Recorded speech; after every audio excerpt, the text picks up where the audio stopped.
Dans le podcast Dans le rétro, Étienne Dao s'est confié sur le burn-out dont il a été victime en 1991 après l'une de ses tournées. Une sonnette d'alarme qui a permis au chanteur d'écrire son meilleur album. Étienne Dao a traversé les décennies depuis le succès de son deuxième album, La Notée. Son 15e opus, intitulé Tirer la nuit sur les étoiles, est sorti en mai dernier. Il a été enregistré dans les fameux studios Abbey Road à Londres, où sont passés avant lui les Beatles ou Pink Floyd. Sur ce disque, il partage un duo avec Vanessa Paradis. C'est quelqu'un que j'aime beaucoup. J'aime beaucoup l'artiste, la personne qu'elle est. Elle est assez divine. Je veux dire, on est tous amoureux d'elle, avait-il confié à son sujet. Pourquoi son burn-out est-il la meilleure chose qui soit arrivée à Étienne Dao? Étienne Dao était l'invité de Deborah Grunewald pour son podcast Dans le rétro. Ensemble, ils ont retracé les temps forts de la vie du chanteur et notamment le burn-out dont il a été victime en 1991. Vous êtes sur scène. Si est-il la fin de votre tournée pour Paris ailleurs? Vous tombez à genoux. Le public croit à une mise en scène. Vous êtes usé, épuisé, fatigué. Dépression, burn-out, a résumé son interlocutrice.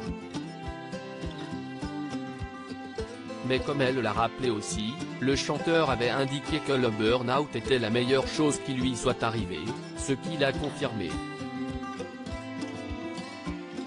Si est-il vrai? Mais si est-il une sonnette d'alarme?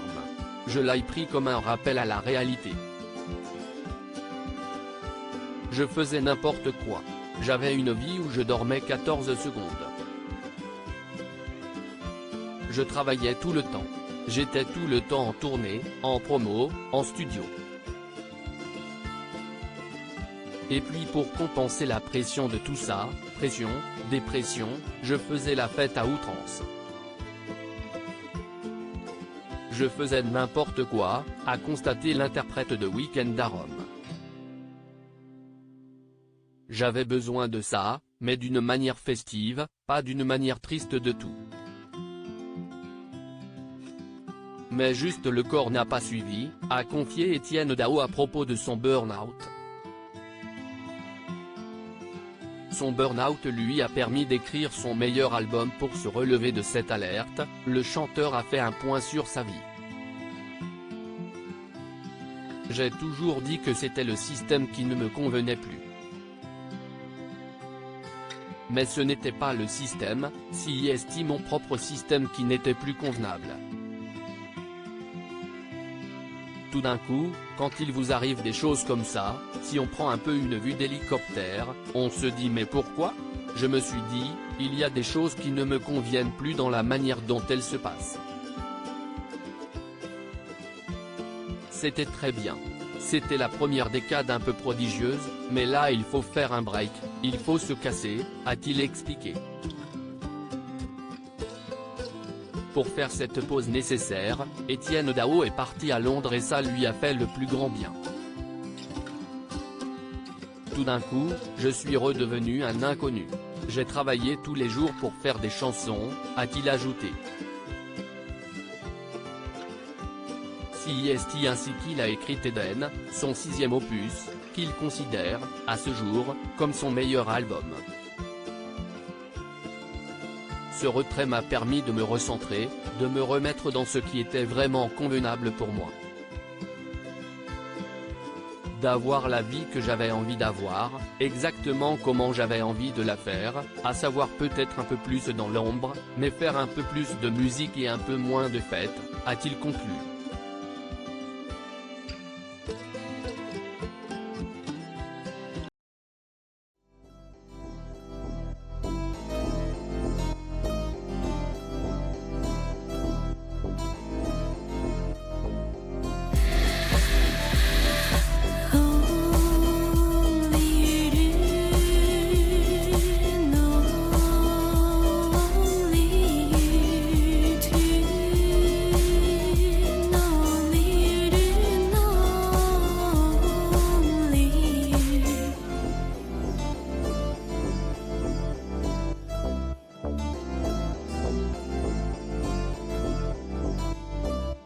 Feel